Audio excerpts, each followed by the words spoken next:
Каспий банк Қазақстан нарығын қалай жаулап алды? Каспий банк басында қарапайым банк болатын, бірақ 2008 жылы оны Михаил Ламтадзе бастаған инвестор сатып алды. Бірінші себеп – дұрыс басшы, дұрыс шешімдер. Жаңа топ-менеджмент технология мен клиентке ыңғайлыққа басымдық берді. Екінші себеп – күшті команда.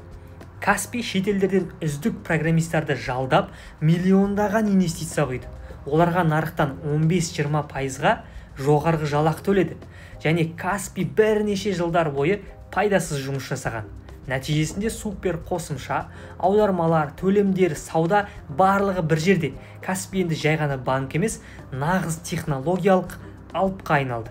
Каспий 2020 жылы Лондонда IPO-ға өтіп, 6,5 миллиард теңге капитализация жинаған. Дұрыс басшы, мықты команда, айқын мақсат. Барлығы клиенттер үшін. Енді Каспийға айтарың бар ма?